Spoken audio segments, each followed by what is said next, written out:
Eran dos hermanos gemelos pobres que habían soñado toda su vida con tener una casa propia. Cuando encontraron una mansión abandonada que había visitado John F. Kennedy en una venta inmobiliaria, decidieron arriesgarse. Lo que encontraron dentro sorprendió a todo el mundo. Suscríbete al canal y cuéntanos en los comentarios desde dónde estás viendo este video. La lluvia había cesado mucho antes del amanecer, dejando las calles de Boston cubiertas de un brillo metálico, como si la ciudad entera hubiera sido pulida por una mano invisible. En el apartamento de los Harper, el aire olía a café rancio y humedad. Miles se quedó de pie frente a la ventana de la cocina, mirando el pavimento agrietado que se extendía hasta el callejón. Llevaba 31 años observando la misma vista.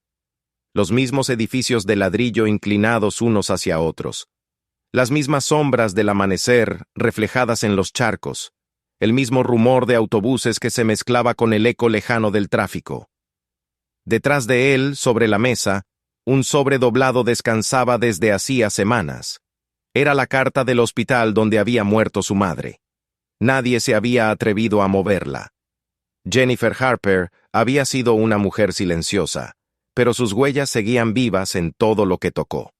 Una taza astillada en el fregadero, un mantel con bordes desgastados, el olor persistente del jabón barato que usaba para limpiar.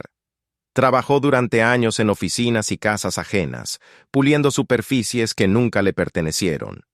Solía contarles a sus hijos historias sobre esos lugares. Los ricos construyen sus vidas con cosas que nunca usan, decía mientras se quitaba los guantes empapados. Tienen habitaciones en las que jamás entran, cortinas que nunca descorren, alfombras que solo pisan los perros. Miles, que era un niño callado y soñador, escuchaba aquellas historias como si fueran fábulas. Marcus, en cambio, las guardaba como desafíos, promesas de algo que algún día reclamaría. La muerte de su madre los había dejado con casi nada. Un coche viejo, unos cuantos dólares del seguro y un vacío que ninguno sabía llenar. Marcus se volcó en el trabajo físico, cargando muebles en una empresa de mudanzas. Necesitaba moverse, sudar, sentir que avanzaba aunque fuera 1 centímetro. Miles, incapaz de hablar de lo ocurrido, se encerró en sí mismo. Escribía frases sin sentido en libretas que llenaban la mesa de la cocina. A veces se quedaba mirando la carta del hospital, leyendo una y otra vez la última línea del médico. Hizo lo que pudo hasta el final. Pero él sabía que las últimas palabras verdaderas las había escuchado en persona. Busquen algo que sea suyo. Durante meses, esa frase se quedó suspendida entre los dos como una orden que ninguno sabía obedecer. Marcus la entendía de una forma práctica. Un lugar propio, un techo que no dependiera de la voluntad de otros. Miles la entendía de manera más profunda. Un lugar que tuviera memoria, donde pudieran sentirse vivos y no simplemente alojados en la rutina. La necesidad de encontrarlo se volvió casi física, aunque no hablaban de ello. Una noche, mientras el reloj del pasillo marcaba las 2, Marcus estaba en su teléfono revisando páginas de subastas y propiedades embargadas. Era un hábito que había desarrollado desde el entierro de su madre, un consuelo entre la desesperación y la esperanza. Los precios absurdos lo distraían. Cabañas destartaladas, almacenes a punto de derrumbarse, parcelas sin acceso a carreteras. Pero aquella noche encontró algo que lo hizo detenerse. El anuncio era breve, casi descuidado. Propiedad histórica en Hyannisport. Requiere restauración. 3 fotos borrosas mostraban una fachada blanca detrás de un seto desbordado, una puerta medio abierta y un porche inclinado hacia el mar. El precio era tan bajo que parecía una broma. Pero lo que realmente lo hizo enderezarse en la silla fue la última línea de la descripción. Utilizada por miembros de la familia Kennedy a comienzos de los años 60. No le dijo nada a su hermano al principio. Guardó el enlace en su teléfono y lo miró una y otra vez, como si temiera que desapareciera. Durante los días siguientes, Siguió imaginando el sonido del viento del Atlántico golpeando aquellas paredes. El rumor de la historia escondida en los tablones. Cuando por fin lo mencionó, Miles lo miró con la mezcla de incredulidad y fatiga, de quien ha aprendido a no esperar milagros. ¿Y por qué cuesta tan poco?, preguntó. Porque está cayéndose a pedazos, contestó Marcus sin titubear. O porque nadie quiere tocarlo. Miles volvió la vista hacia la carta del hospital y suspiró. No es más que otra casa muerta. O una oportunidad, replicó su hermano. Mamá decía que necesitábamos algo nuestro. Esto podría serlo. Una semana después, salieron de Boston en su Ford viejo, con las ventanillas que temblaban al compás del motor. Condujeron en silencio durante millas. La ciudad se fue desdibujando detrás de ellos hasta quedar reducida a una sombra gris. A medida que avanzaban hacia la costa, el aire se volvía más claro, más salado. Los barrios obreros dieron paso a extensiones de pinos, luego a carreteras estrechas flanqueadas por cercas blancas y jardines inmaculados. Cada kilómetro era una frontera invisible entre su mundo y el de los que vivían sin miedo al futuro. Marcus, que conducía, no podía evitar notar cómo las casas parecían competir en elegancia, cada una más grande y silenciosa que la anterior. Había yates amarrados en muelles privados, faroles que brillaban incluso de día, y un orden que les recordaba que estaban entrando en un lugar donde la historia se heredaba, no se ganaba. Miles observaba en silencio, con la cabeza recostada en la ventanilla, pensando que tal vez su madre había tenido razón. Algunos viven para sobrevivir, otros solo para continuar un linaje. Cuando llegaron a la dirección indicada, la carretera se convirtió en un camino estrecho de grava, bordeado por arbustos que se entrelazaban como dedos. El mar estaba tan cerca que se oía su respiración detrás de los árboles. De pronto, entre el follaje, apareció la casa. Era más grande de lo que imaginaban, pero también más cansada. La pintura blanca se había vuelto del color del hueso. Las persianas colgaban torcidas y una vieja asta de bandera se inclinaba hacia el océano como un soldado derrotado. La hierba crecía alta, cubriendo los escalones del porche. Y aún así, algo en su estructura resistía, una dignidad obstinada que el tiempo no había logrado arrancarle. El agente inmobiliario los esperaba en el porche. Era un hombre de traje claro y sonrisa nerviosa, con un portapapeles demasiado nuevo para aquel entorno. Hablaba rápido, repitiendo frases memorizadas. Estructura sólida, materiales originales, historia local importante. Cada palabra sonaba ensayada. Cuando mencionó que el propio John F. Kennedy había visitado la casa, su voz bajó un tono, casi como si lamentara haberlo dicho. Marcus notó el titubeo. «¿Qué quiere decir con visitó?», preguntó. «Bueno, ya sabe, rumores», balbuceó el agente. «Hay registros de que algunos miembros de la familia pasaron aquí un verano, pero desde finales de los 60 no ha sido ocupada. Entraron.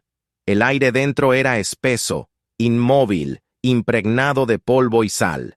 Las fundas de las sillas parecían fantasmas sentados a la espera. El papel tapiz se desprendía en tiras que revelaban otras capas de flores marchitas, como si el tiempo hubiera dejado su propia piel sobre las paredes. El suelo crujía con cada paso. En el salón principal, un enorme hogar de piedra dominaba la estancia, con un grabado tan desgastado que las iniciales apenas se adivinaban. Miles se detuvo a tocar el pasamanos de la escalera. La madera estaba fría, pero sólida, y el polvo que levantó brilló un instante en la luz filtrada por las ventanas manchadas de sal. «Parece que el tiempo se detuvo aquí», murmuró. «O que nadie pudo permitirse hacerlo avanzar», replicó Marcus, calculando reparaciones con la mirada. El agente los condujo por las habitaciones apresuradamente, como si no quisiera detenerse demasiado en ninguna. En el piso superior, el pasillo se estiraba largo y oscuro. Abrió una puerta tras otra, hablando de buenas vigas y gran potencial. En una de las habitaciones, Miles se detuvo. Sobre la pared colgaba una fotografía en blanco y negro, deformada por la humedad. Un grupo de personas riendo en un jardín de verano. Y entre ellas, inconfundible, un hombre alto con gafas de sol. Kennedy. La imagen estaba amarillenta, pero la alegría que emanaba parecía viva. Miles sintió que algo se movía dentro de él, una mezcla de reverencia y vértigo. Abajo, Marcus ya hablaba de presupuestos. El agente, con tono casi conspirativo, añadió: «Debo mencionar que el precio es negociable. El ayuntamiento quiere que la casa vuelva a estar habitada. Los vecinos dicen que les da mala espina verla vacía». «¿Mala espina?», preguntó Miles. El hombre sonrió sin convicción. «Viejos rumores. El último cuidador decía oír voces, pero ya sabe cómo son las casas antiguas. Crujen, respiran, nada fuera de lo común. Cuando salieron al porche, el viento traía el olor del mar y el chillido lejano de las gaviotas». Marcus encendió un cigarrillo y contempló la fachada, evaluando ángulos, posibles reformas. «Podríamos convertirla en algo», dijo. «Visitas guiadas, eventos, un pedazo de historia con nuestro nombre». Miles negó despacio. «La historia no se vende, se conserva». Marcus rió suavemente. «Conservar no paga las facturas, hermano». El agente extendió los papeles. La tinta sobre las hojas parecía más oscura de lo normal, como si la historia misma quisiera hacerse notar. Marcus firmó sin dudar. Luego le pasó el bolígrafo a su hermano. Miles miró la línea vacía bajo el nombre de Marcus. Recordó las manos enrojecidas de su madre después de limpiar suelos ajenos y oyó su voz diciéndole que las casas guardan más que muebles, guardan secretos. Firmó. Cuando el coche del agente se perdió por el camino, el silencio cayó sobre la propiedad como una manta. El sol descendía, encendiendo los cristales de las ventanas hasta convertirlos en espejos opacos. Los hermanos se quedaron de pie frente al mar, sin saber exactamente qué habían comprado. Esa noche decidieron quedarse. Extienden sacos de dormir en la sala principal y encienden un par de velas cuando las linternas se apagan. La casa gime con cada ráfaga del viento y el rumor del océano se mezcla con el crujir de las vigas. Miles no logra dormir. Observa cómo las llamas proyectan sombras que parecen moverse por su cuenta. En algún momento, oye un sonido suave, casi imperceptible. Una puerta que se cierra en el piso de arriba, despacio, como si alguien se asegurara de no despertar a los nuevos huéspedes. «Raccoon», murmura Marcus medio dormido. Pero cuando el ruido se repite, más claro, los dos guardan silencio. Pasada la medianoche, Miles se levanta. Cruza el pasillo con una linterna en la mano. El reflejo de su rostro aparece en un espejo antiguo junto a la escalera, y por un instante cree ver otra figura detrás de él, una sombra humana que se desvanece cuando se gira. Su corazón late con fuerza. No hay nadie. Vuelve al saco, incapaz de tranquilizarse. Marcus, con los ojos aún cerrados, pregunta en voz baja: «¿Sigues despierto?» «Sí». «¿Aún crees que hicimos lo correcto?» Miles mira el techo ennegrecido por el humo de décadas y responde lentamente: «Pregúntame cuando la casa deje de recordar». Marcus sonríe somnoliento. Las casas no recuerdan. La gente sí.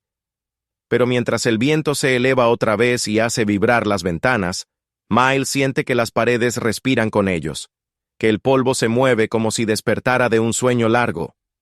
Y en esa respiración vieja y profunda, intuye algo que no sabe nombrar: la historia, la memoria o quizás un aviso. Porque en algún lugar, muy dentro de la madera y la piedra, algo había comenzado a despertar. La mañana amaneció envuelta en una neblina densa que parecía salir del mismo mar. La humedad se pegaba a las paredes del viejo caserón y hacía que cada paso resonara con un eco frío. Marcus fue el primero en levantarse. El suelo de madera crujía bajo su peso mientras buscaba café en una caja de cartón. Miles seguía sentado en el porche, observando el horizonte gris, donde el cielo y el océano se confundían. La casa, bajo la luz tenue, parecía aún más vieja, como si hubiera envejecido otra década durante la noche. Las cortinas, húmedas, exhalaban olor a polvo salado. «¿No dormiste, verdad?», preguntó Marcus sin mirarlo. «No podía. Esta casa no descansa». Marcus bufó, encendiendo el hornillo. «Lo que no descansa es tu cabeza». Mientras el café comenzaba a hervir, el sonido del agua hirviendo llenó el silencio. Afuera, las gaviotas giraban sobre el tejado. Miles levantó la vista hacia las ventanas del piso superior. Recordaba con nitidez el sonido de la puerta que se había cerrado la noche anterior. No podía apartar la idea de que alguien o algo se movía allí arriba. Cuando subió, la luz filtrada por los postigos dibujaba líneas diagonales sobre el polvo. Abrió cada puerta con cautela, encontrando habitaciones cubiertas por sábanas y muebles hinchados por la humedad. En una de las paredes colgaba la misma fotografía que había visto el día anterior, ahora más visible con la luz del día. Se acercó. En ella, un grupo de hombres reía en el jardín, con el mar de fondo. John F. Kennedy estaba en el centro, con su sonrisa intacta. Pero lo que llamó su atención fue otra figura, en el extremo derecho. Un hombre negro, alto, con una cámara colgada del cuello. No sonreía. Estaba de pie, ligeramente apartado, capturando el mismo instante que aparecía en la foto. Miles sintió una punzada de reconocimiento, algo más que curiosidad. Ese rostro, aunque borroso, parecía tener una presencia distinta, como si el tiempo no hubiera podido borrarlo del todo. Rebuscó entre los cajones del escritorio que estaba cubierto por una capa de polvo.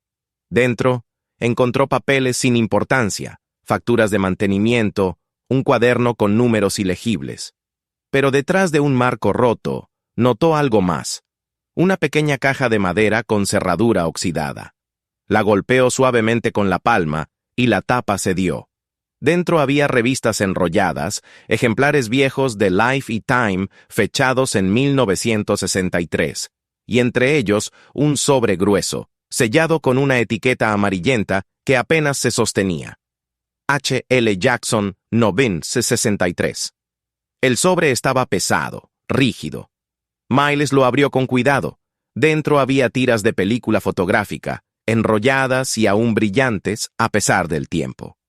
Las sostuvo a contraluz y vio siluetas, rostros, una multitud, autos, un jardín.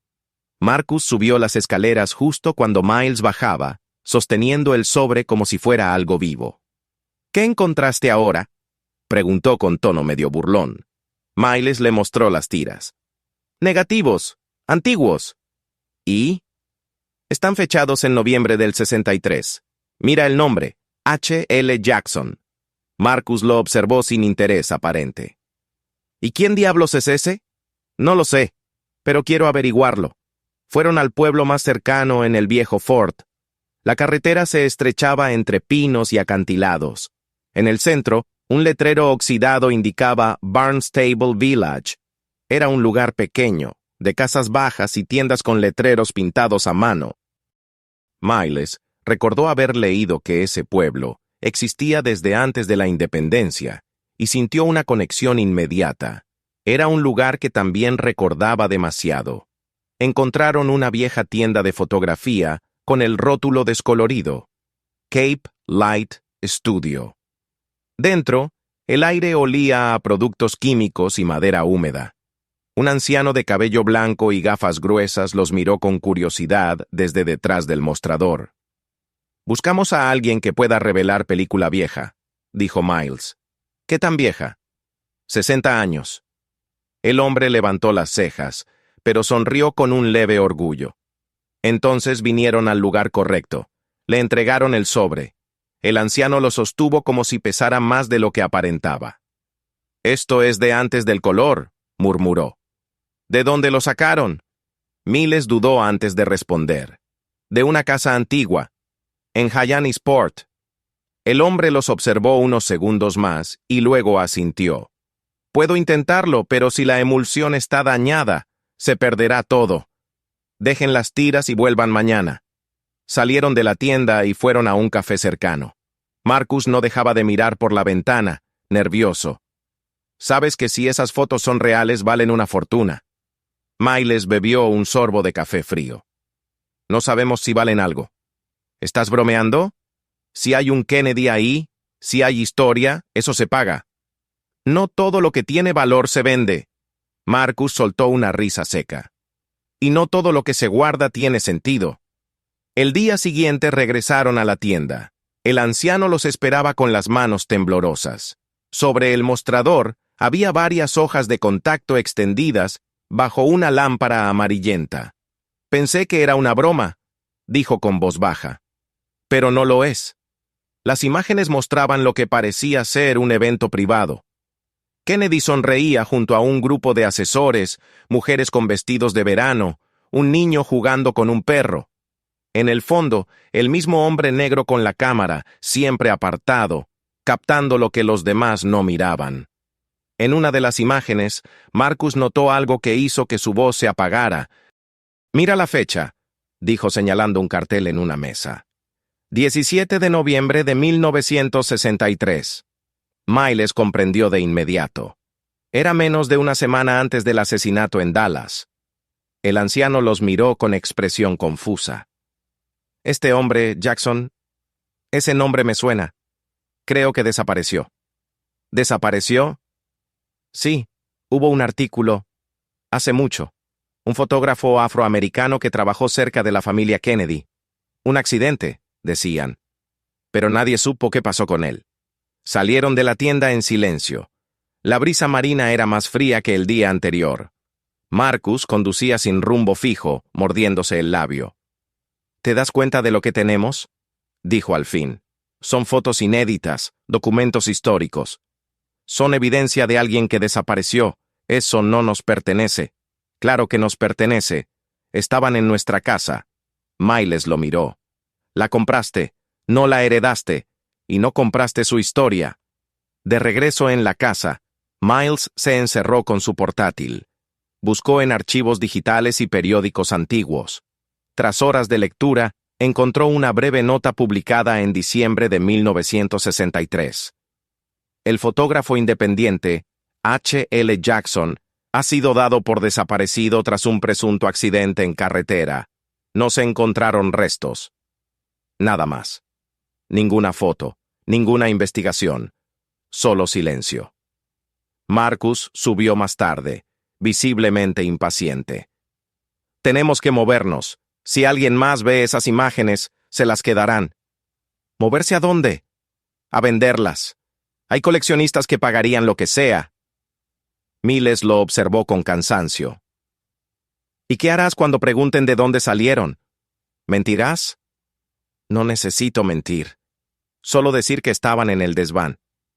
No somos dueños de la verdad, Marcus. El silencio se tensó entre ellos. Marcus encendió un cigarrillo y se apoyó en la ventana. Siempre tienes miedo de ganar algo, murmuró. Y tú, de perder lo que no te corresponde. Esa noche, mientras Marcus dormía, Miles escribió un artículo. No mencionó el hallazgo ni la casa. Lo tituló El fotógrafo que fue borrado del recuerdo de América. Lo publicó en un pequeño blog cultural, como una reflexión sobre los testigos invisibles de la historia. No esperaba nada, pero el texto se compartió rápidamente. Algunos académicos lo citaron, otros comentaron que H. L. Jackson era una leyenda urbana.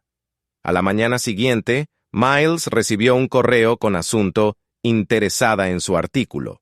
Lo firmaba la doctora Elaine Ford, profesora de Historia Contemporánea en la Universidad de Boston. Le pedía reunirse para hablar sobre sus fuentes. Miles no respondió enseguida. Guardó el mensaje y apagó la pantalla. En el porche, Marcus estaba revisando una vieja radio que había encontrado entre los muebles. ¿Qué haces?, preguntó Miles. Intento que esto funcione. Tal vez aún haya vida en algo de esta casa. Giró la perilla. y el aparato emitió un ruido estático que por momentos parecía convertirse en voces. Por un instante, Miles creyó escuchar un murmullo de fondo, un tono grave que decía algo que no logró entender. Marcus golpeó el aparato y las voces se apagaron. «¡Vieja basura!», gruñó. Esa noche, el viento sopló con más fuerza. Cuando Miles bajó a cerrar las ventanas, encontró un sobre en el umbral. No tenía remitente. Dentro, una hoja doblada con una sola frase escrita a máquina. «Tenga cuidado con lo que despierta. Algunos fantasmas aún tienen amigos». Miles sintió un escalofrío recorrerle la espalda. Salió al porche, pero no había nadie. El camino hacia la carretera estaba vacío y la niebla lo cubría todo. Al cerrar la puerta, notó que el aire dentro de la casa había cambiado. Más pesado, más atento. En la oscuridad, escuchó un leve zumbido, como un suspiro proveniente de las paredes. No era el viento. Era algo que había estado allí desde hacía mucho, esperando. Y comprendió que lo que habían encontrado no era solo un secreto olvidado, sino un eco del pasado que acababa de despertar. Durante los días siguientes, el aire dentro de la casa se volvió más denso, como si la advertencia anónima hubiera dejado una huella invisible. Marcus intentaba distraerse limpiando y haciendo planes de renovación, mientras Miles pasaba horas frente al ordenador buscando información sobre el fotógrafo. Ambos evitaban hablar del sobre encontrado en el porche, pero el silencio entre ellos tenía un peso nuevo, una sombra que se movía por las habitaciones cuando el sol se escondía. La doctora Elaine Ford volvió a escribirle a Miles, esta vez con un tono más insistente. Decía haber estudiado el archivo de fotógrafos desaparecidos durante la década de los 60 y aseguraba que el nombre de H. L. Jackson había sido eliminado deliberadamente de varios registros públicos. Le pidió reunirse en persona, pero Miles aún dudaba. No confiaba en nadie que mostrara tanto interés en algo que ni siquiera él comprendía del todo. Una mañana, Marcus regresó del pueblo con un grupo de obreros. Traían herramientas y máscaras de polvo. Había decidido, sin consultarlo, empezar a reparar el sótano. Decía que la humedad podría destruir los cimientos, pero Miles comprendió que lo movía algo más. Necesitaba dominar la casa, imponer su voluntad sobre ella antes de que el misterio los consumiera. El ruido de los martillos y taladros retumbaba por toda la estructura. El sonido parecía despertar los ecos que dormían en las paredes. El jefe de los obreros, un hombre portugués de rostro curtido, fue el primero en notarlo. En una esquina del sótano, detrás de unas tablas podridas, había un tramo de pared que no coincidía con el resto. Los ladrillos eran más nuevos, más claros. Cuando uno de los trabajadores la golpeó con el mango de la pala, el sonido devolvió un hueco profundo. Miles bajó al escuchar la conversación. El capataz, con voz baja, comentó que allí debía haber un espacio vacío. Algunos cimientos antiguos tenían compartimentos de ventilación, explicó, aunque su expresión decía otra cosa. Marcus, impaciente, ordenó que abrieran la pared. El primer golpe levantó una nube de polvo negro. Los ladrillos cedieron con facilidad, como si alguien los hubiera colocado sabiendo que un día serían retirados. Detrás apareció una pequeña cámara cuadrada, de apenas 2 metros por lado. El aire que salió de allí era frío y seco, sin olor a moho, como si el tiempo no hubiera pasado por ese rincón. Dentro, a la luz de las linternas, distinguieron un taburete metálico cubierto de polvo, una estantería con cajas de cartón y un objeto rectangular cubierto por una lona. Marcus retiró la lona con un movimiento brusco. Debajo, un viejo magnetófono de carrete reposaba intacto, con las bobinas detenidas en su sitio. Sobre las cajas había etiquetas escritas con letra apurada. OK 63, Nov 10, Private, Nov 17, Dallas Trip, Nov 19, Final Prep. Miles se acercó y pasó la mano por el metal. No podía creer que todo eso hubiera sobrevivido sin deterioro. Una de las cajas tenía pegado un trozo de cinta amarillenta con el nombre H. L. Jackson. No había duda. El fotógrafo había estado allí, en esa misma casa, y había escondido algo que consideraba demasiado peligroso para dejarlo a la vista. Marcus subió el magnetófono al comedor y buscó un enchufe. Miles quiso detenerlo, pero él ya conectaba los cables. El aparato zumbó, y una de las luces parpadeó débilmente antes de encenderse. Marcus presionó el botón de reproducción. Durante unos segundos solo se oyó ruido blanco, un murmullo de interferencias y luego una voz masculina, grave, segura, que rompió el silencio. Hablaba con un tono frío, de conversación privada. Esto no debe salir. Las fotos se guardarán hasta nuevo aviso. El muchacho sabe demasiado. No debe estar en Dallas. Luego otra voz, más baja, preguntó si Jackson tenía copias. La respuesta fue un silencio que duró demasiado. El magnetófono siguió girando, dejando escapar fragmentos incompletos. Las imágenes, el riesgo, órdenes desde arriba. Miles se apartó del aparato como si acabara de escuchar un fantasma. Marcus, en cambio, parecía hipnotizado. Sus ojos brillaban. ¿Lo entiendes?, susurró. Tenemos algo enorme. Esto puede cambiar la historia. No, respondió Miles. Esto puede destruirnos. Apagó el magnetófono con un golpe. Por un momento, solo se oyó el tic-tac del reloj del pasillo. Marcus se pasó una mano por la cara. Son grabaciones históricas. Podríamos venderlas. Los coleccionistas pagarían millones. Son pruebas de algo que tal vez costó una vida. Si este hombre las escondió aquí, fue porque sabía que alguien lo buscaba. Y nosotros lo encontramos, dijo Marcus, con una sonrisa que era mitad orgullo, mitad locura. Eso nos hace dueños de su historia. La tensión entre ellos se espesó. Miles sentía que la casa los observaba, que cada palabra quedaba grabada en las paredes. Esa noche apenas habló. Desde su habitación escuchaba los pasos de Marcus moviéndose por el pasillo, el clic del encendedor, las llamadas susurradas desde el porche. A través de la ventana lo vio caminando hacia el coche con el teléfono en la mano. No necesitó oírlo para saber que estaba negociando. A la mañana siguiente, 2 hombres en traje aparecieron en la entrada. Se presentaron como representantes de una fundación dedicada a la conservación del legado Kennedy. Mostraron credenciales impecables, pero sus sonrisas eran rígidas. Hablaron con cortesía calculada, el tipo de amabilidad que precede a una amenaza. Explicaron que tenían información sobre la presencia del fotógrafo Jackson en esa propiedad y que cualquier material hallado debía entregarse a los archivos nacionales. Miles notó que ya sabían demasiado. Conocían los nombres de los hermanos, la fecha en que compraron la casa y hasta el artículo que él había publicado.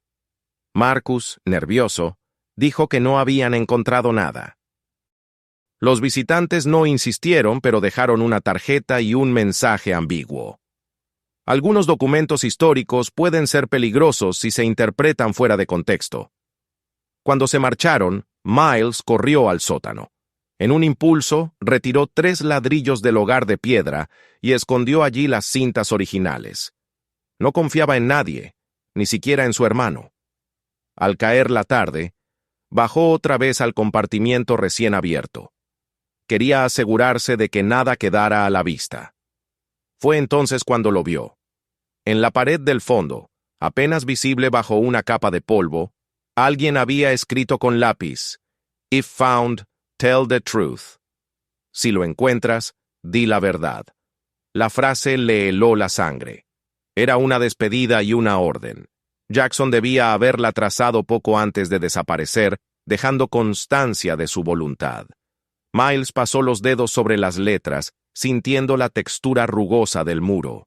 En ese momento entendió que el fotógrafo no había escondido solo las cintas. Había dejado un testamento moral, una misión que ahora caía sobre ellos. Esa noche, Marcus no volvió a casa hasta muy tarde.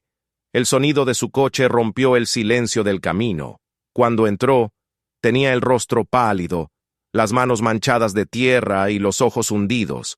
No dijo dónde había estado. Olía a gasolina y sal marina. Se sirvió un trago y se sentó frente al fuego sin pronunciar palabra. Miles lo observó, sabiendo que algo se había quebrado entre ellos. ¿Con quién hablaste?, preguntó finalmente. Marcus no respondió. Solo miró las llamas. Tienes que dejarlo. ¿No entiendes con quién estás jugando? Marcus sonrió sin humor. Tal vez tú seas el que no entiende. Todo en esta casa fue escondido para ser hallado. No puedes detener lo que ya empezó. Subió las escaleras y la puerta de su habitación se cerró con un golpe seco. El viento del océano se coló por las grietas, haciendo que las cortinas se movieran como respiraciones. Miles se quedó despierto mucho tiempo, mirando el resplandor del fuego apagarse lentamente. En algún momento, escuchó el sonido lejano de un coche alejándose. Salió al porche, pero solo vio la niebla tragándose la carretera. En su interior, sintió una certeza amarga. Marcus había cruzado una línea, y nada volvería a ser igual. El amanecer llegó silencioso. El magnetófono seguía sobre la mesa, con las cintas detenidas en el mismo punto. Miles lo contempló como si fuera un animal dormido, sabiendo que en su interior había voces capaces de reescribir el pasado. Subió al piso superior, abrió la ventana y dejó que el aire marino entrara. En la distancia, el mar golpeaba las rocas con un rumor constante, como una respiración antigua. La casa estaba viva, y él lo sabía. Tal vez siempre lo estuvo. Mientras el viento agitaba las cortinas, Miles recordó la frase en la pared y la repitió en voz baja, como una oración. If found, tell the truth. Y comprendió que decir la verdad no sería gratis. La mañana después de la desaparición de Marcus, amaneció con un silencio extraño, distinto al que llenaba la casa desde su llegada. Era un silencio tenso, expectante, como si el aire mismo esperara una explicación. Miles se levantó sin haber dormido. Bajó las escaleras y encontró la taza de su hermano todavía sobre la mesa, medio llena de café frío. El magnetófono seguía allí, con las bobinas detenidas. Afuera, la niebla cubría el camino y el mar rugía a lo lejos, invisible. Durante un momento, pensó que Marcus regresaría, que empujaría la puerta con su habitual paso impaciente y que todo volvería a ser como antes. Pero la casa sabía lo contrario. Pasaron horas. En el buzón no había nada. El teléfono permanecía mudo. Cuando el sol comenzó a declinar, 2 hombres en traje llegaron en un automóvil negro.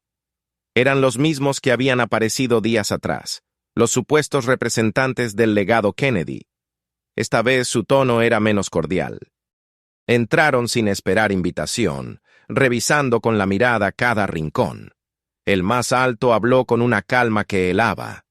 Dijo que habían recibido información de que los Harper aún guardaban material sensible que pertenecía al archivo federal. Aseguró que todo sería más fácil si cooperaban, que su única intención era proteger la integridad histórica de los hechos. Miles comprendió que no habían venido a pedir, sino a advertir. No tenemos nada de eso, mintió, manteniendo la voz firme. El más bajo se inclinó sobre la mesa, donde el magnetófono descansaba. Entonces no tendrá problema en entregarnos este aparato para inspección. Miles dio un paso atrás. Ese equipo estaba aquí antes de que llegáramos. No tiene valor. Los hombres se miraron entre sí, intercambiando una sonrisa corta. Luego, sin insistir, uno de ellos dejó una tarjeta sobre la mesa. Recuerde, señor Harper, la historia pertenece a todos, pero no todos están preparados para cargar con ella. Cuando se marcharon, Miles cerró la puerta con llave y se quedó apoyado contra ella, respirando con dificultad. La advertencia no dejaba espacio para dudas. Sabían que las cintas existían y estaban dispuestos a todo para recuperarlas.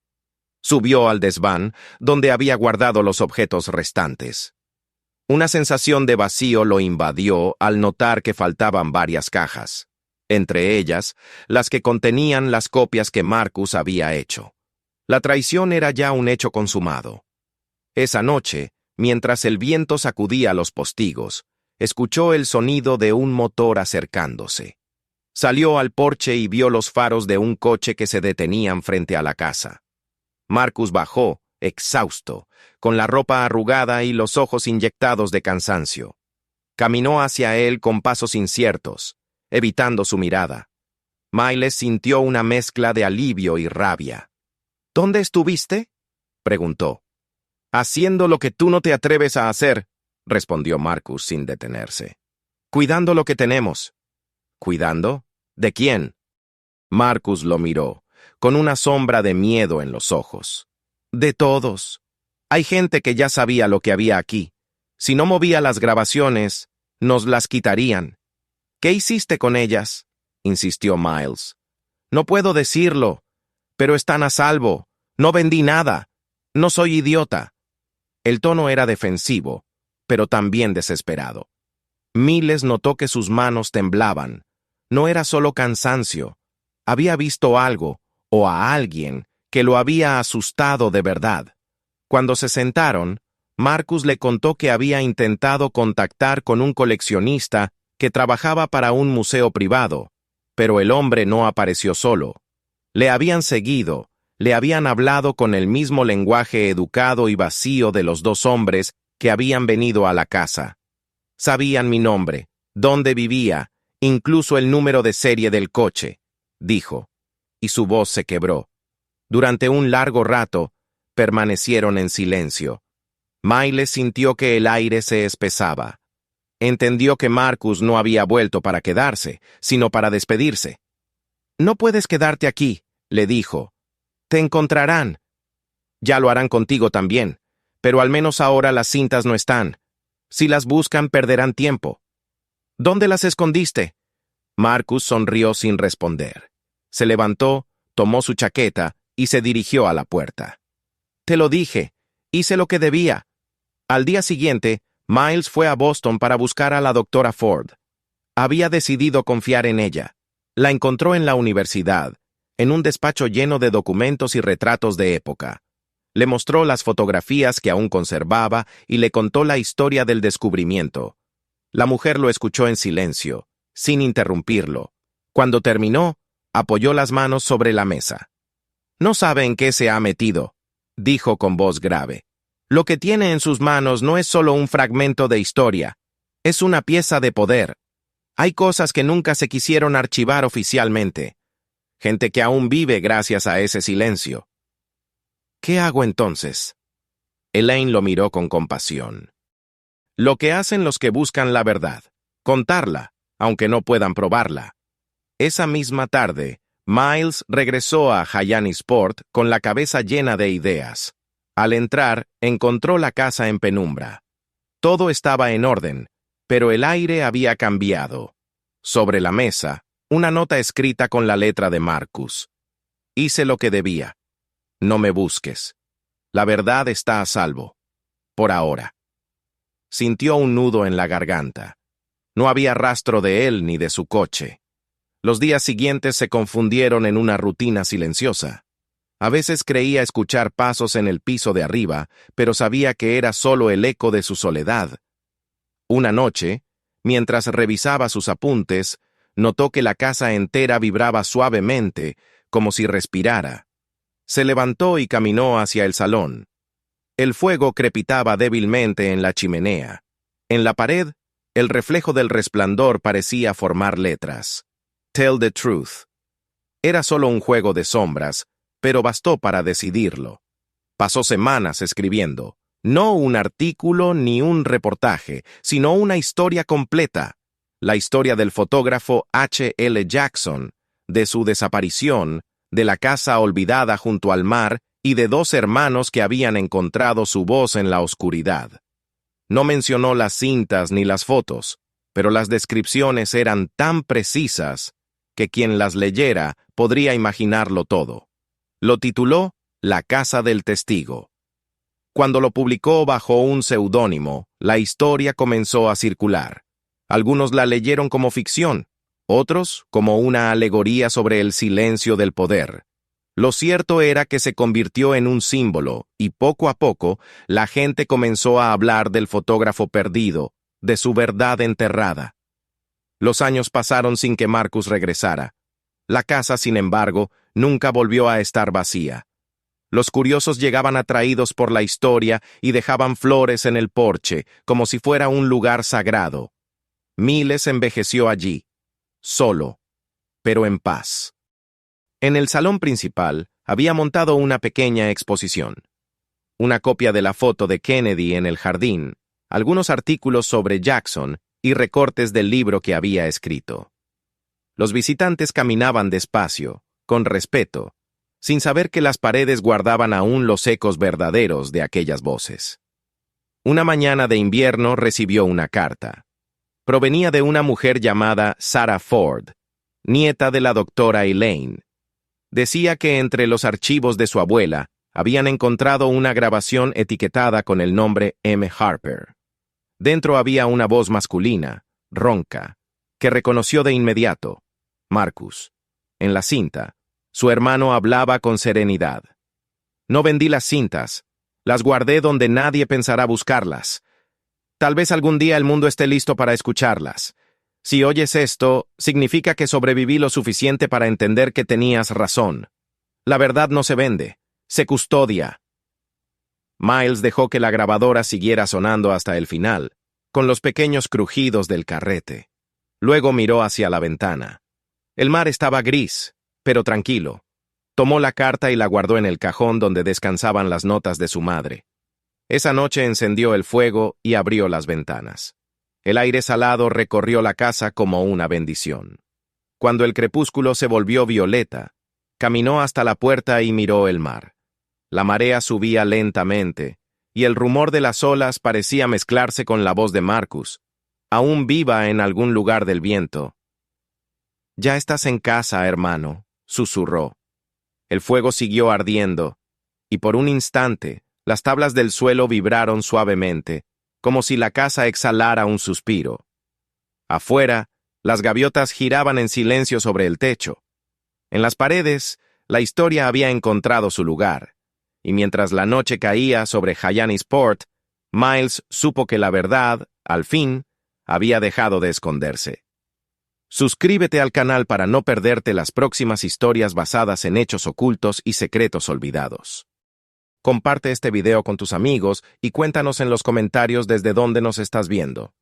Cada semana revelamos una nueva historia que podría cambiar la forma en que ves el pasado. Activa la campanita y descubre qué otras verdades siguen esperando ser contadas.